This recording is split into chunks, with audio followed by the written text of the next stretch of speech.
तर स्वागत आहे मित्रांनो माझ्या पार्ट 9 मध्ये ऑप्शन ट्रेडिंग कोर्सच्या पार्ट 9 मध्ये तुमचं स्वागत आहे. आणि आज मी तुम्हाला बेसिक चार्ट रीडिंग कशी करावी, बेसिक चार्टमध्ये सपोर्ट रेजिस्टन्स मार्क कसा करायचा, ट्रेड लाईन कशी फॉलो असते, हे टाईम फ्रेमनुसार मी तुम्हाला सांगतो. आणि तुम्हाला आय होप सगळ्यांना तुम्हाला माहिती असेल की ट्रेडिंग व्ह्यूचा चार्ट असतो. मी तुम्हाला एक्सप्लेन करतो. ट्रेडिंग व्ह्यूच्या एक प्रकारे सगळे चार्ट, इंडियन मार्केट असो या फॉरेक्स मार्केट असो या क्रिप्टो मार्केट असो, ट्रेडिंग व्यू हा तुम्हाला सगळ्या फॉरेक्स इंडियन मार्केटचे चार्ट रीडसाठी एक प्लॅटफॉर्म आहे, ज्याच्यावर जाऊन तुम्ही आपला पुढची व्यू बघू शकतो आणि तुम्ही प्लॅन करू शकता तुमचे ट्रेड. तर स्टार्ट करूया. बघू शकता हे वरच्या साईडला जे ट्रेडिंग व्ह्यूच्या चार्टमध्ये असतं हे टाईम फ्रेम असतात. हे टाईम फ्रेम हे बघू शकता. हे 1 मिनिट 2 मिनिट्स हे माझे फेवरेट टाईम फ्रेमला मी स्टार करून ठेवू शकतो. खाली अजून टाईम फ्रेम असतात ह्याच्यात 1 आवर 2 आवर 4 आवर 1 डे. तर हे बघा, हे इंडिकेटर चार्ट असं. इंडिकेटरवर पण तुम्हाला मी व्हिडिओ करणार आहे.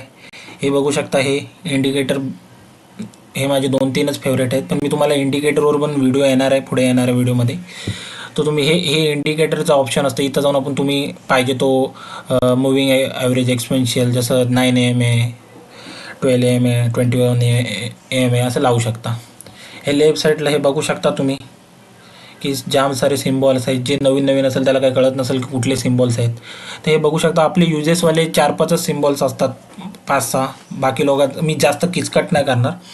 तर बघू शकता इथे याला ट्रेड लाईन बोलतात. नाव लिहिलेलं आहे, मी स्टार करून ठेवलेलं आहे. हॉरिझॉन्टल लाईन मला गरज लागतं म्हणून मी करतो. आणि फीब रिट्रेसमेंट हे सर्वात इम्पॉर्टंट आपल्या ह्याच्यामध्ये टूल आहे. आणि हे बघू शकता लॉंग पोझिशनचं आहे बघा. हे लॉंग पोझिशन म्हणजे रिस्क इंटू रिवॉर्डसाठी. इथून आपण माहिती पडू शकतो की आपला रिस्क किती आहे, रिवॉर्ड किती होणार आहे या चार्टवर लावून. तो मी माहिती आहे मला की ट्रेड लाईन आणि सपोर्ट तुम्हाला सांगायचं आहे, पण तर मी जरासे बेसिक नॉलेज ज्यालाही नाही माहिती असेल त्याला डीपमध्ये या बेसिकपासून कळलं पाहिजे म्हणून हे सांगते. हे शॉर्टसाठी आहे. म्हणजे हा टूल आपल्याला बेसिकली कुठलं मार्केट खाली जात असेल तर त्याचा आर म्हणजे काय असतं, रिस्क इंटू रिवॉर्ड काढण्यासाठी हा टूल वापरला जातो.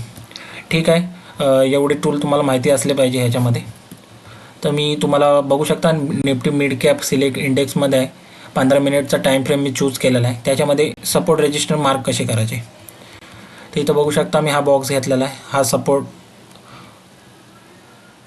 हा रेजिस्टन्स झाला मार्केटचा 15 मिनिटच्या टाईम फ्रेममध्ये. एकदम खालून जिथून मार्केट फिरलं आहे वरच्या साईडला जायला त्याला आपण सपोर्ट बोलतो. याचा कलर मी चेंज करतो, ग्रीन करतो आहे. 1 मिनटं. हा सपोर्ट झाला, हा रेजिस्टन्स झाला. खूप सारे आपण सपोर्ट रेजिस्टन्स मार्क करू शकतो इथेही. ते इथं बघू शकता मार्केट ज्या साईडनं मूव्ह होऊन खाली येतं त्याला आपण रेजिस्टन्स बोलतो. हा बघा, इथे एक रेजिस्टन्स झाला. मार्केटमध्ये जाम सारे रेजिस्टन्स सपोर्ट असतात, पण एक्झॅक्ट सपोर्ट रेजिस्टन्स कुठं असतो हे आपल्या ॲनालायसिसवर डिपेंड असतं की आपण किती त्या चार्टचं ॲनालाइज केलं आहे चांगल्या प्रकारे. हे बघा, हा एक सपोर्ट आहे इकडं. थांबा 1 मिनटं, मी चूज नाही केलं वाटते. हा बघा, हा एक सपोर्ट आहे इकडे मार्केटचा. आणि ट्रेड लाईन का असतात, थांबा 1 मिनटं, मी हे क्लिअर करतो आणि तुम्हाला ट्रेड लाईन का असतं ते समजवतो.